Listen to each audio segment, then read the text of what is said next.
কদিনই তো মনে হচ্ছে পুকুরের সব মাছগুলো বড় হয়ে গেছে। এবার আর কষ্ট করে বাবাকে নদীতে গিয়ে মাছ ধরে বিক্রি করতে হবে না।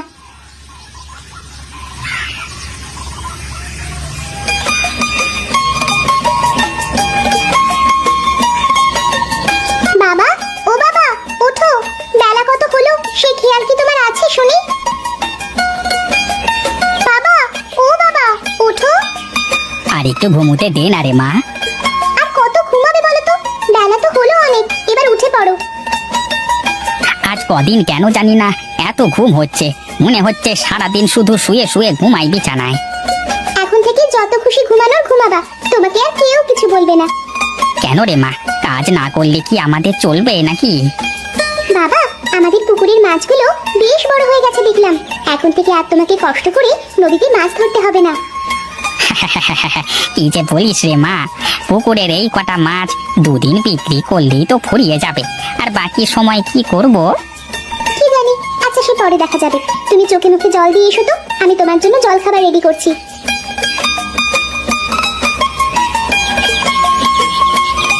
কি রে বাবা, তুই খাবার নিয়ে চলে আসলি? কি আর করব, তোমার জন্য বসে থেকে থেকে দেখলাম তোমার আর আসবার কোনো ভাব নেই, তাই তো খাবার নিয়ে চলে আসলাম। তুমি এক কাজ করো, আমার কাছে দাও, আমি বীজ বুনি, তুমি খেয়ে নাও গিয়ে, কেমন?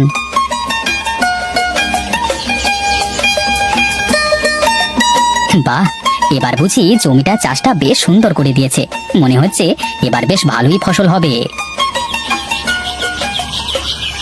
এবার জমির মাটি কি ঠিকঠাক মতো হয়েছে রে বাবা? তুই তো আমার থেকে বেশি ভালো বুঝিস এসব মাটির বিষয়ে। বাবা, এবার বেশ ভালোই ফলন হবে। তাই যেন হয় রে বাবা, এবার ফসল বিক্রি করে মহাজনের টাকা সব পরিশোধ করে দিতে হবে।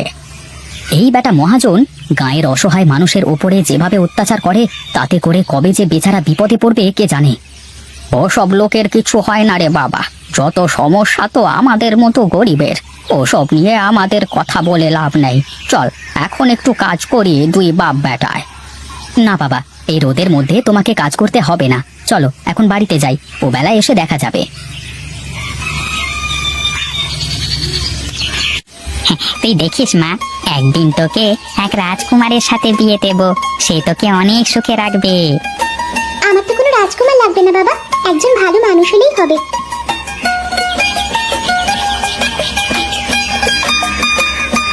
বাবু, আপনি এই গরিবের বাড়িতে? কি আর করব বলো, তোমরা এমন এমন কাজ করো, আমাকে তো আসতেই হয়। বাবু, আমাকে আর কটা দিন সময় দিন, আমি আপনার সব টাকা একসাথে মিটিয়ে দেব। আরে না না, তোকে আর এত কষ্ট করে আমাকে টাকা দিতে হবে না, তার চেয়ে ভালো তুই তোর ঘর বাড়ি পুকুর আমার নামে করে দে। হে কি বলেন বাবু, আমার মেয়েটাকে নিয়ে কোথায় যাব, কি করব আমি? সমস্যা নেই, তুই আমার বাড়িতে গরু ছাগলের ঘাস কাটবি, আর তোর মেয়ে বাড়ির সব কাজ করে দেবে, তার বিনিময়ে তোদের থাকা খাওয়া ফ্রি। এই আবার কেমন কথা? আমাদের ঘর বাড়ি পুকুর সব জোর করে নিয়ে আবার আমাদের উপরে হুকুম চালাচ্ছেন? এ তো কিছুই না মা, বেশি করলে এর থেকে বেশি কিছু দেখিয়ে দেব।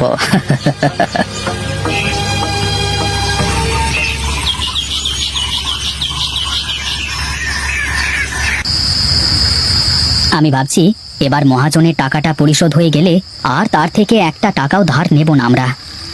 এ তো খুবই ভালো কথা রে বাবা, কিন্তু তার জন্য যে আমাদেরও টাকা পয়সার মানুষ হতে হবে।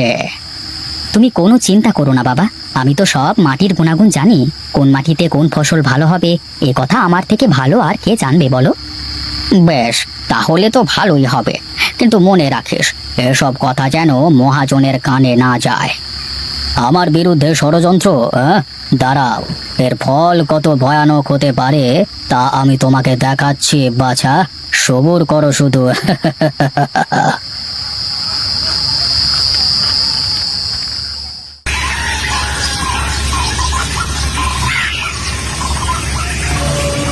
আপনারা সবাই শুনুন, আমি রামুর কাছে টাকা পাবো। এখন যদি রামু আমার টাকা দিতে না পারে তাহলে আমার কি করা উচিত আপনারাই বলেন। বাবু, এবারের ফসল তুলেই আপনার সব পয়সা ফেরত দিয়ে দেব, সুদে আসলে। ওরে বাবারে, তাহলে তো ভালোই হবে, কিন্তু আমার একটা শর্ত আছে।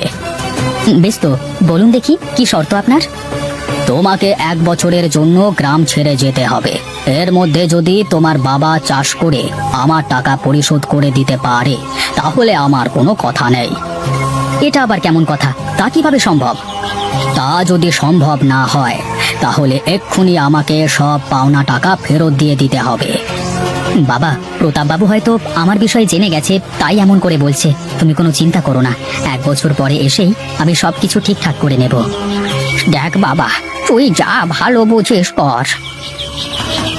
আমি আপনার কথায় রাজি বাবু, কিন্তু এবছরে যদি আমার বাবা আপনার সব টাকা পরিশোধ করে দিতে পারে তাহলে আপনাকেও একটা কাজ করতে হবে। বেশ বেশ, বলো দেখি কি করতে হবে। আপনি এতদিনে যত মানুষের সাথে এমন করে জোর করে জমি দখল করে নিয়েছেন তাদের সবকিছু ফেরত দিয়ে দিতে হবে। বেশ, তো আমি রাজি। আপনারা সবাই শুনলেন, কিন্তু এরপরে যদি উনি জবান বদলান তাহলে কিন্তু আপনারা সবাই সাক্ষী দেবেন। আমি তাহলে আজই চলে যাব।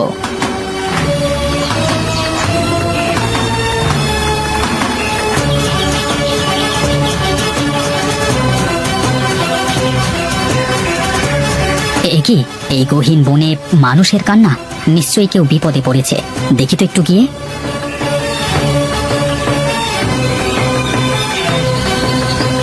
কে তুমি মেয়ে? এখানে বসে কাঁদছো কেন? বুঝতে পেরেছি, আমাদের এই অবস্থার জন্য একজনই দায়ী। তুমি কোনো চিন্তা করো না, আমি তোমার সবকিছু ফিরিয়ে দেব প্রতাপের কাছ থেকে। সবকিছু আর কি করে ফিরিয়ে দেবে? বাবাকে তো আর পাবো না। শান্ত হও তুমি।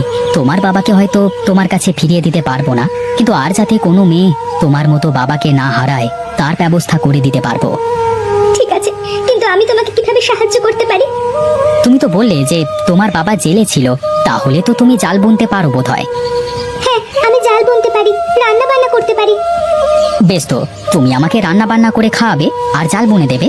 সেগুলো দিয়ে আমি চারপাশ ঘিরে একটা জমি বানাবো, যেখানে চাষ করে আমি অনেক ফসল ফলাবো। ঠিক আছে, তাহলে চলো। কিন্তু আমরা থাকবো কোথায়?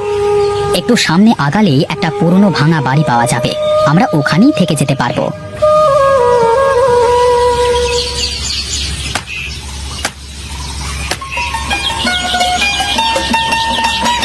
আমার তো জাল বোনা শেষ। এবার তুমি চাইলে চারপাশটা ঘিরে দিতে পারো, যাতে কোনো পোকামাকড় ফসল নষ্ট করতে না পারে। বেশ, তো দাঁড়াও, আগে বীজগুলো বুনে নিই।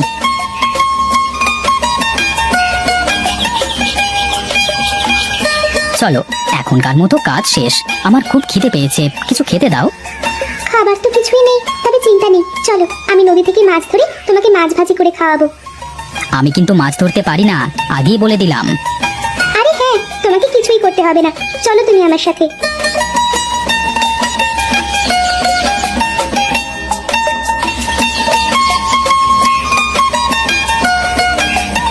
আরে বাহ, তুমি তো বেশ ভালোই মাছ ধরতে পারো। তা না পারলে আবার বাবার মুখ কিভাবে রক্ষা করতাম?